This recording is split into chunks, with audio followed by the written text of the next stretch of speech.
I have a question, and it's a question specifically for the gentlemen in my audience. Be honest, guys. Do you ever look at your sister or your cousin and think, oh my god, oh my goodness, what I wouldn't do to her, the good time I'd give her? No, me neither. But apparently there are some people in this country who think exactly that, as it's been revealed that 1 in 5 child deaths in a London borough are caused by parents being close relatives. Now, before I go on, there's no prizes for guessing which kind of borough this is in London and which group of people are responsible for it. You know where this is heading. A new report from the London Borough of Redbridge has revealed almost 1 in 5 of all child deaths in the area since 2008 were down to their parents being close relatives. Oh, that's so nice to think of. Oh. The council's report found that between 2008 and 2016, 19% of child deaths in the borough were caused by infants being born to consanguineous relationships. I hope I'm saying that right, I've never heard that word before. Marriage or otherwise sexual relations between couples who are first cousins or closer. Closer! Oh, I shouldn't laugh, but oh dear. The recording year of 2009 to 10 saw the highest number of child deaths in the period. Of all deaths in that year, the second greatest cause was chromosomal, genetic, or congenital abnormalities.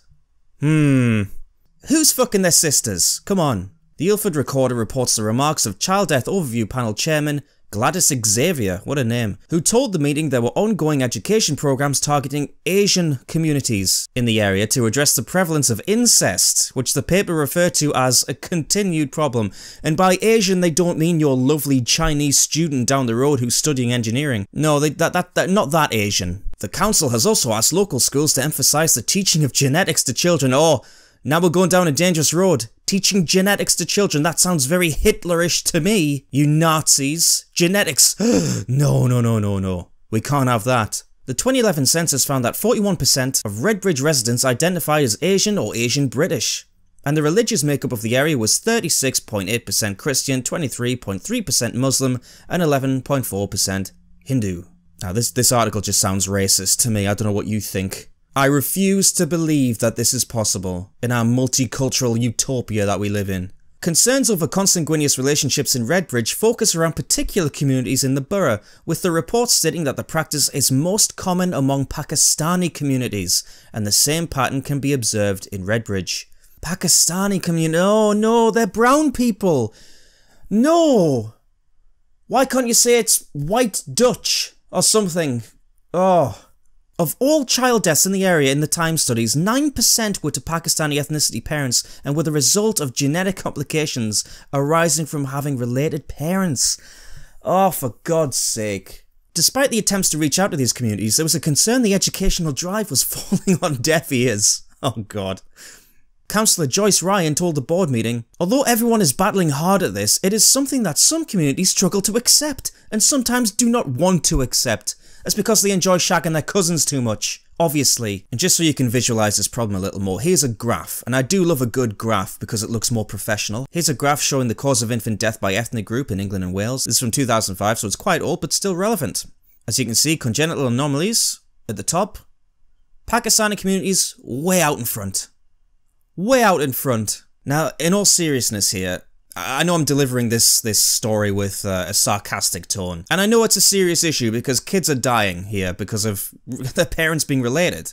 I've known about this for a while, not in as much detail. You see, I have a friend who is from Pakistan, or originally from Pakistan. Her parents are very conservative Muslims. My friend herself isn't a Muslim, she's an atheist, she doesn't believe in God, she's very Western. Although I think she still pretends that she's a Muslim to her parents because of said consequences. And I asked her straight up about this and she said, oh yeah, it's a huge problem. It's a huge, people marrying their cousins, having kids with their cousins in the Pakistani community, massive problem. Yet no one talks about it. I don't hear about this in the mainstream media, and why not? This is serious stuff. The Public Service Agreement infant mortality target has created a strong impetus for the NHS to implement strategies to reduce infant mortality, particularly in less advantaged groups of the population. These specific areas of action have been identified as potentially having the impact on reducing the infant mortality gap are as follows. Reducing conceptions in under 18s in the routine and manual, whatever the hell that is. Targeted interventions to prevent sudden unexpected death in infancy. Reducing the prevalence of obesity. Reducing overcrowding. Reducing the rate of smoking in pregnancy, increasing early booking for antenatal care, reducing child poverty. Well, that's all well and good, but I didn't see the bullet point that says, you need to stop boinking your sister. You need to stop slipping your cousin the sausage, mate. That's not mentioned there. Why not? Just tap dancing around this issue. I wonder why. Scientific studies over the last 3 decades have linked first cousin unions to an increased risk of genetic disease. Yet it remains discussed only with extreme reluctance. Medical professionals fear being labelled racist, while individuals among the groups most affected are reluctant to be seen as disloyal. Yeah, you know what, your kids are dying because you're having sex with your own family members, but I can't tell you that. I can't tell you to stop doing that because I don't want to be seen as a racist. Just keep doing it. I'll just pretend it's not happening. Just keep doing it. Have more kids. Have more kids die. Ugh, fucking pathetic. 2% of the population in the UK is Pakistani or British Pakistani according to the 2011 census. Just under 1 million people. Estimates suggest half of marriages are consanguineous between blood relatives, a largely cultural tradition aimed at keeping wealth and property within families. Oh, well, that's a great reason to do it. Such marriages are also common in Arab countries in North Africa. This means a disproportionate number of children from these backgrounds are stillborn, die during childhood, or live with lifelong genetic disabilities. At great cost to the UK taxpayer, I'd imagine, but we'll get to that in a minute. Hundreds of such conditions, many of them so rare that they've never been seen in Britain, are now being diagnosed at children's hospitals. Typically, the effects include neurological problems, heart or kidney failure, lung and liver failings, blindness, deafness, and learning problems. You know what? I've changed my mind. Diversity is our strength. This is cultural enrichment because we're seeing diseases that we've never seen before in Britain. These immigrant communities are really bringing us new stuff. Oh, God love them. Figures obtained by the Mail on Sunday under the Freedom of Information laws reveal a huge challenge, not only for such communities, but also for the health service. And it comes with vast financial implications. The figures show that up to 20% of the children treated for congenital problems in cities such as Sheffield, Glasgow and Birmingham are of Pakistani descent. 20%. A figure significantly greater than the background populations, which can be 4% or lower. Birmingham Children's Hospital alone has seen the number of Pakistani children treated for genetic disorders increase by about as much as 43% since 2011. But that is Birmingham, and anyone who's been to Birmingham knows exactly why that is. It's barely a British city anymore, you know what I'm talking about. Officials admit it is impossible to calculate the cost of treating these problems, but there is no doubting the extraordinary scale of the expense, which even in 2004 was estimated at £2 billion a year. You know what? We're coming up to an election, and every election cycle, one of the big issues, one of the top 3 issues, it's always the NHS. It doesn't matter who's in power, who's trying to get in power. Always the NHS. How are we going to fund the NHS? Strangely, this problem never comes up. Never comes up. Maybe we could save billions of pounds a year by telling immigrant communities to stop having sex with their family members. Stop committing incest. How about doing that? No, we can't do that because that's racist. How dare we be so culturally insensitive? So you know what? We'll keep footing the bill to allow your kids to die from genetic disorders. How about that? That seems like a good arrangement. What kind of society are we trying to build here? Are we really going to put up with people growing up with mental, neurological, genetic disorders, disabilities, people who, because of their parents' actions, are going to be reliant on the state for the rest of their lives because they can't do anything, they can't work? The more we allow this to continue, the more we don't say anything about it, the more we create an underclass of this country who are completely reliant on financial handouts, on our welfare system. But you know, you can't say that. You can't say that in today's day and age. That's bigoted. You can't say it. First cousin marriages in Pakistani communities leading to appalling disabilities amongst children. First cousin marriages which are legal in the UK. What? Which are legal in the UK? Oh my god. Are practiced within Britain's Pakistani community as well as among some Arab and African families. Medical data previously suggests that while British Pakistanis were responsible for 3% of all births, they accounted for 30% of British children born with a genetic illness. Let me just repeat that for you. Pakistanis are responsible for 3% of all births in the country, but they account for 30% of children born with genetic illnesses. And we still can't talk about it. Nope, not a problem. Brush it under the carpet again. And the people who do try and speak about it are obviously attacked by the media. Professor risks political storm over Muslim inbreeding. Professor Steve Jones, one of Britain's most eminent scientists, has warned that the level of inbreeding among the nation's Muslims is endangering the health of future generations. And according to everything we've just read, that's correct. That's a correct statement. That's the truth. He said, "It is common in the Islamic world to marry your brother's daughter, which is actually closer than marrying your cousin. Closer, which is, you know, fantastic. We should be concerned about that, as there can be a lot of hidden genetic damage. Children are more likely to get 2 copies of a damaged gene." Yep. He added, "Bradford is very inbred.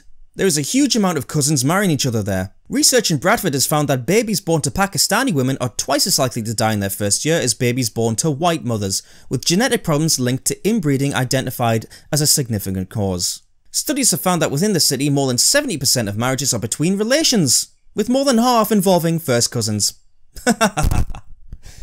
70% of all marriages are between relations.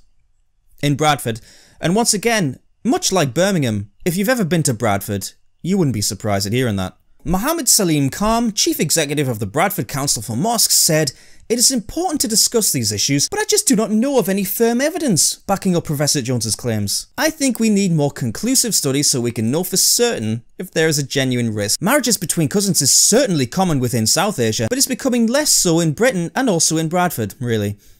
Islam allows you to marry anyone you want, so in many ways, Islam promotes diversity."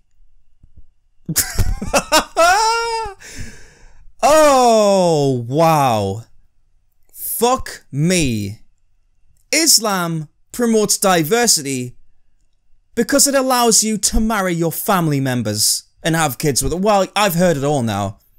I've heard it all. Who can argue with that? Thank you, Mohammed. Thank you, sir. You've really educated me. You've shown me the light. You've brought the balanced opposition view that we desperately needed on this subject. Thank you. Diversity is our strength. You're right. Isn't this story just fantastic? Isn't it amazing? Yet another example of this country and the people in it bending over backwards and taking it up the arse in the name of a multicultural utopia that will never, ever exist.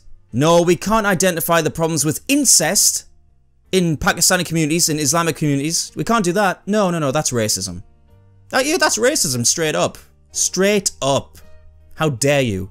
Never mind the genetic, horrible damage that the kids end up inheriting. Yeah, sorry Abu, yeah, your parents were brother and sister, that's why you've got no arms. Sorry about that. We just didn't want to say anything because we'd be deemed racist. Sorry. And not only the damage to the kids themselves, but the damage to society as a whole. Are we going to put up with this? Are we really going to accept this? The costs to healthcare? £2 billion a year, on estimate it's probably more than that now. Create an entire section of society that are dependent on handouts from the government, on handouts from social care, welfare, you bloody name it. Nope, can't talk about it, brush it under the rug, it's not happening, pay the bill for the NHS, get it over with, move on.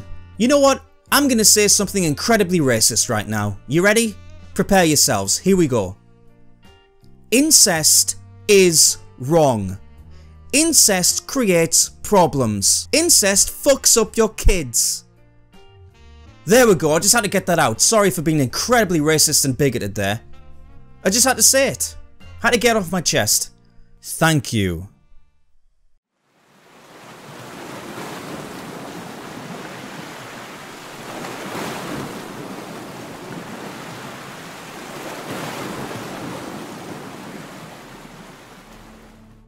Thank you very much for watching, ladies and gentlemen, especially to my Patreons, these lovely chaps here. I greatly appreciate the support you're giving my channel.